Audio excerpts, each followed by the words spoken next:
All right. Hello, everyone, and now welcome to a game Ice Orc versus Romantic. This game taking place here on Northern Isle.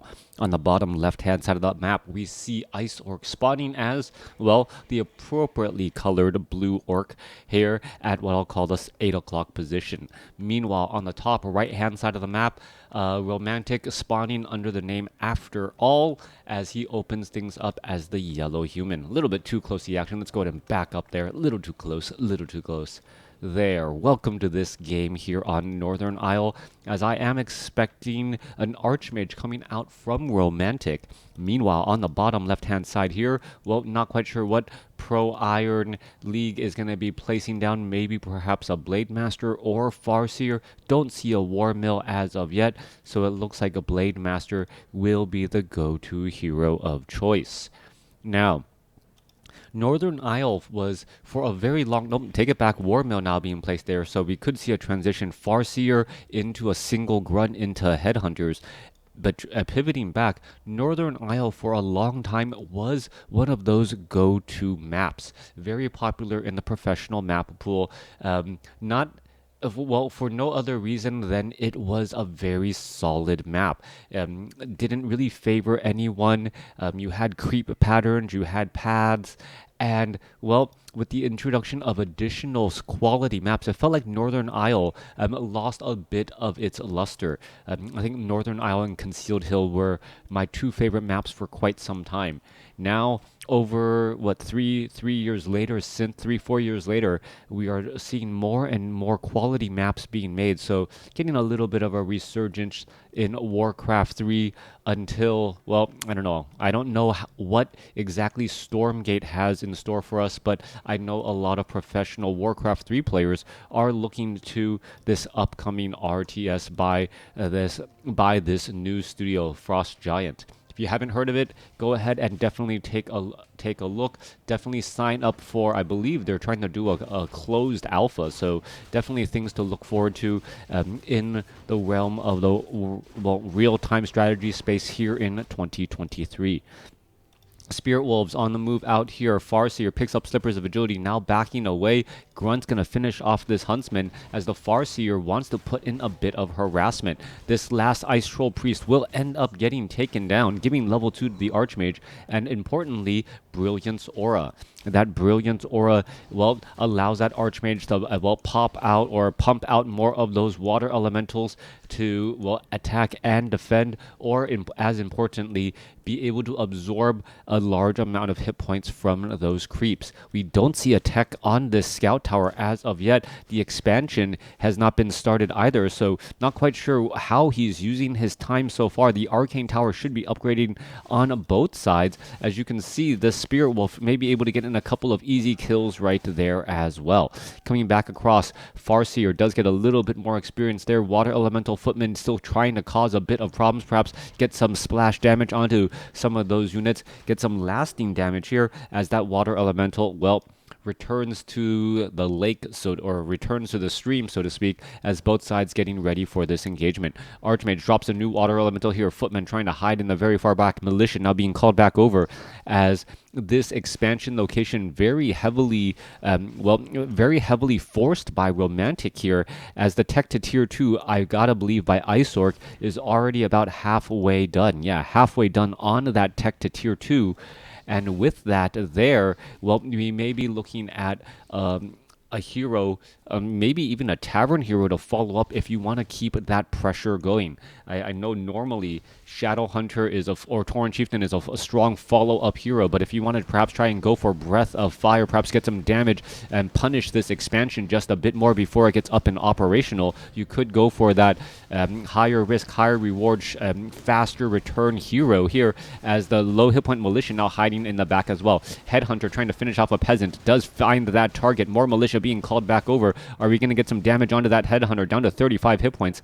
And it looks like he will be able to retreat and run away.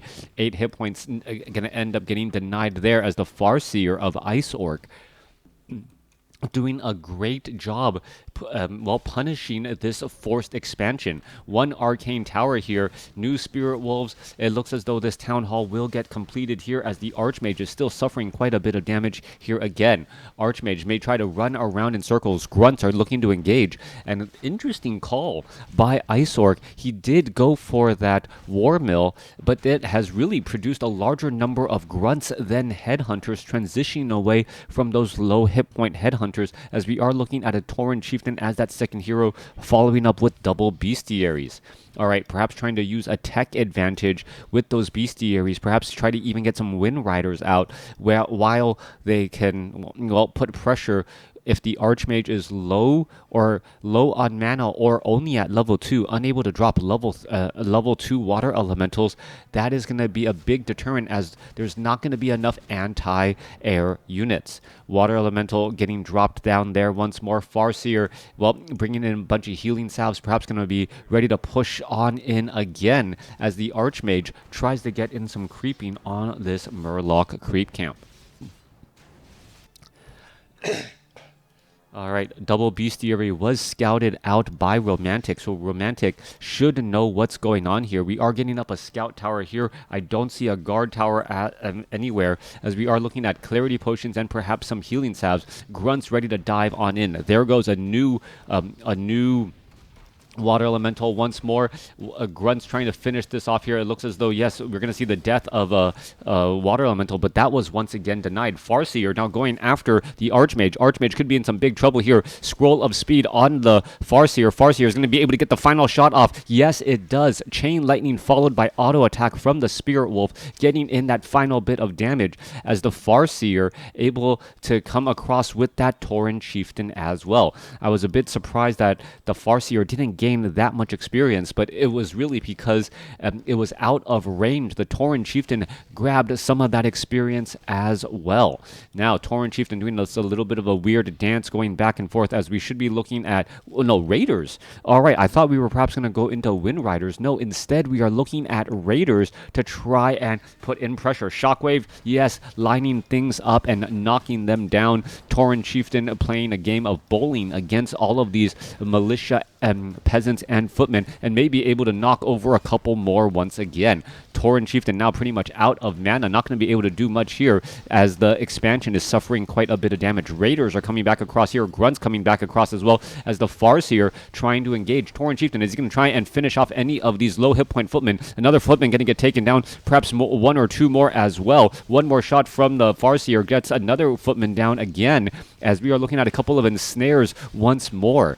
All right, beautiful aggression by Ice Orc, and this could translate into the Farseer and the Tauren Chieftain having a serious level advantage, as the Archmage just now slowly makes his way back into this fight here. All right, there's level 2 on the Tauren Chieftain here. He's going to end up losing quite a bit of mana in just a moment. Low hit point Grunts are going to be forced to retreat back, as they want to use their healing salves and perhaps not feed any additional experience to that Archmage. Units retreating back here. Farseer does have some healing salve charges. Going to give it to one low hit point Grunt. Tauren Chieftain didn't pick up any items from the shop before heading on his way over, so no additional support there. Coming back off to the north side here, we're looking at some militia trying to retreat back.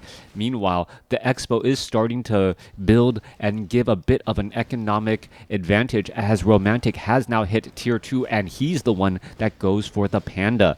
All right, trying to quickly hire up that Panda, knowing that, well, trying to train up at the Altar of Kings probably not in the books at all any longer, as this Altar of Kings does get taken down. It does not look like pillage was researched. Panda coming across, perhaps going to get a breath of fire off onto some fleeing units. Tauren Chieftain with Endurance Aura able to execute at the retreat home. Now, we are still at Stronghold. We are getting more and more Raiders out here onto the battlefield. Tauren Chieftain can easily clear things up. There is the backpack upgrade, hence why the Farseer is currently able to heal up a couple of these units. Tauren Chieftain, however, currently low on mana. The Grunt not thinking to bring a Clarity Potion to that Tauren Chieftain at all. I believe Farseer at level 3 is going to be accomplished relatively quickly. There goes a quick ensnare there. Tauren Chieftain doesn't have enough mana to line things up. Raiders going after a couple of easy buildings, but these hit and run tactics don't really work unless you actually have pillage. If you don't have pillage, you're really not translating that much additional advantage overall, as your opponent does have a bit of that home field advantage to perhaps try and make something happen. All right, Breath of Fire coming back across here. Panda still without any experience, but has gotten a number of Breath of Fires off because of that Brilliance Aura. Low hit point Grunt needs to, well, run all the way back home, perhaps heal back up as the Tauren Chieftain now, well, trying to switch targets back off to the main base again. Raiders coming back across here. There goes some ensnares, a little bit of damage. It looks like this time around there is a pillage, so Tauren Chieftain gets a shockwave off onto some of those units, and all of these farms will get taken down here. One farm already down, another farm going to get taken down, third farm could get taken down here. Tauren Chieftain currently out on mana as we see an ensnare go down onto the Brewmaster.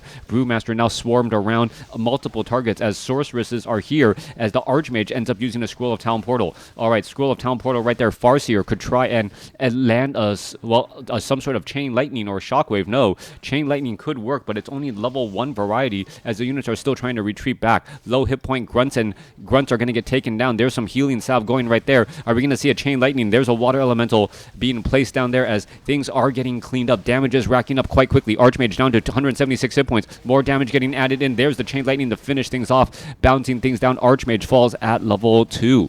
Coming back through, more targets are falling here. Brewmaster may get up to level 2 as well. Ice Orc, even though he did take down the Archmage, has lost quite a bit of units as well. He's going to be forced to retreat back. He's down 36 supply compared to 47, as Romantic, currently supply blocked, and needs to train up, build up a couple more farms as well. What's going on back at home? Shaman getting trained up, plenty of gold, but nothing getting trained out of these bestiaries. Ice Orc missing a couple of beats here in terms of trying to keep up with this macro. 1,000 gold in the bank, but sitting at 38 supply with 2 bestiaries and barracks not training any units. I can't imagine that he's really just trying to train up mass shaman at this point in stage. And also, we are looking at the sorceresses who have really been able to keep those raiders in check. Farseer sitting at 3, Tauren Chieftain sitting at 3 now, trying to clear out more of these creep camps. Romantic now at 58 supply compared to Ice Orcs 44. More healing is going around. Low hit point Grunt down to, well, could be down to dead here. Yes, losing a creep, losing a Grunt to a creep camp. Not quite sure if that is really what he wanted to do. Perhaps trying to free up supply, but really needs to train up a few more units as well.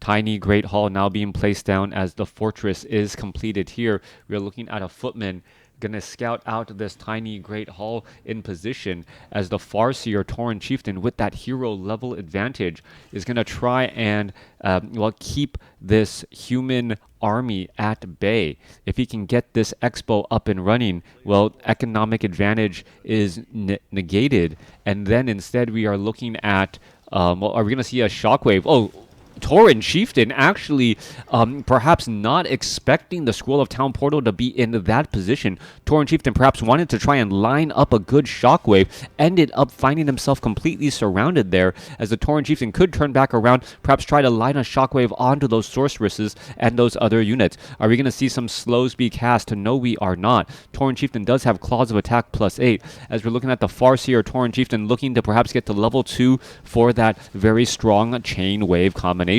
However, in comes the human army from behind. This could spell quite a bit of problems. Robe of Magi picked up by the Tauren Chieftain. If it was given to the Farseer, that would be, alongside the Claws of Attack, that would be an additional +14 damage. But the Tauren Chieftain perhaps going to hold on to that Robe of Magi until at least 2 shockwaves are thrown. 53 supply compared to 73. Army sizes are very similar. We do see Orc burrows, but they do not have the reinforced defenses from that war mill, and it doesn't look like it will be happening anytime soon. Farseer now with that plus 18 attack here. We're going to be looking at the engagement as the units are coming in from the back here. That Orc burrow, well, not going to be sticking around for very long. Quickly and easily taken down as the Kodo Beast leads the charge in from behind. Doesn't have the upgraded war drums. Farseer going to try and engage here. Are we going to look at a couple of shockwaves? Yes, we are. Shockwave, Chain Lightning bouncing around on that backside position. Tauren Chieftain still has some mana, but may lose a lot to those Spellbreakers here in just a moment as both sides are fighting their way through. New Kodo Beast out here on the battlefield trying to eat out or chomp down on some of those Spellbreakers. A new Shockwave should be placed down. No, Spellbreakers finding their target and able to eat away at that mana. New, well, watchtowers now being placed down here as the Panda trying to go after some more units. All right, Tauren Chieftain just dancing around here. Not quite sure why he's in this frontline spot so much as we are looking at damage. Chain Lightning bouncing around here. Perhaps going to finish off all of these peasants. Raider gets blown over. 49 supply compared to 67 as damage is racking up here. Kodo Beasts are in the belly of the beast, so that is some major supply lost there. 9 supply in the belly of those beasts as the Arcane Vault doesn't look like it will be getting finished. Tauren Chieftain having no way of, well, finishing off any units. Kodo Beast down to 82 hit points, ends up surviving, and a perfect dine and dash attempt here to make sure that those Spellbreakers don't return back all onto the battlefield. With that said, though, the Expo is going to be lost, but, well, trading 3 Spellbreakers and a Scroll of Town Portal to ensure the death of these units while getting away safely. 49 supply compared to 74. Tauren Chieftain now sitting at level 4 with level 2 endurance, or as a couple of peons could end up getting taken out. We're going to see a purge. No purge onto that water elemental. Breath of Fire blowing things over as the Great Hall finally taken down after all this time. Units are going to try and retreat back here. Tauren Chieftain gets in a shockwave. Chain Lightning bouncing around here with Spellbreakers not absorbing any of that as they are magic immune as damage is racking up. Raiders are going to get taken down. Low hit point footman could also get cleaned up as well. 1 additional footman lost right there as they're able to retreat back and heal up. 72 supply compared to 44, and it looks like Romantic has outlasted Ice Orc with the Expo and should be able to, well, take that economic advantage and clear out this game. 68 supply compared to 44 as the main bases only have about 5.5 minutes of mining left. Good day, Flynn. Thank you, everyone, for tuning in. Well, Water Elementals cleaning things up here as Romantic finally clearing out some of these difficult creep camps in the center portion of the map. Perhaps we'll pick up some powerful items, gets to level 4 on the Brewmaster, and now also with a Wand of Wind to try and shut down some of these other units. Farseer looking to actually back away. Perhaps Tauren Chieftain can get to level 5. And, well, if we get level 5 on both the Farseer and the Tauren Chieftain, my prediction of Romantic making his way back into this game may end up falling a bit short. Level 3 Shockwave and level 3 Chain Lightning working together to do sudden burst damage along this back line here. That initial burst of damage and kill may be too much to overcome. Meanwhile, down to the south side here, this Great Hall constantly suffering damage may end up getting taken down by a lone water elemental before he turns into a puddle. Back off to the north side here, a little bit of damage coming back across. We're going to looking at a Scroll of Town Portal. Tauren Chieftain is going to try and do a shockwave. Yes, does do a shockwave, but doesn't really hit anything at all as the Farseer now tries to retreat back. There's a Drunken Haze Breath of Fire, but with that Scroll of Speed, able to retreat back still. Kodo Beast, nothing in the belly, nothing for those Raiders either. Water Elemental able to stop this Expo here. Units trying to retreat back slowly but surely. Well, Farseer does have decent attack. The Kodo Beasts don't have anything in the belly, and that's really the problem here. The Kodo Beast needs something in the belly. Otherwise, they're they're not that useful for their supply. Tauren Chieftain going to try and engage here. We're going to see a couple of shots. Kodo Beast looking at some easy dine and dash, but suddenly getting hit by Blizzard instead. Shockwave, Breath of Fire, so much AoE damage across the board as the Kodo Beast are trying to, well, dine and dash here. Low hit point Kodo Beast, well, not too far in the back. Chain Lightning coming across here as the Kodo Beast still, well, looking to engage. There's another Blizzard right there. Archmage trying to clear things up. 37 supply compared to 72. It looks like that could be enough to clear out these spell or Kodo's beasts and allow them to get back out here on the battlefield. Romantic able to stop Ice Orc from getting level 5 on the Tauren Chieftain, and Farseer just takes too long to digest those Spellbreakers, and with that able to keep that back line alive long enough to get the victory. Thanks for watching and thanks for listening. Let me know what you guys thought about this game in the comments below. Here are the final scores.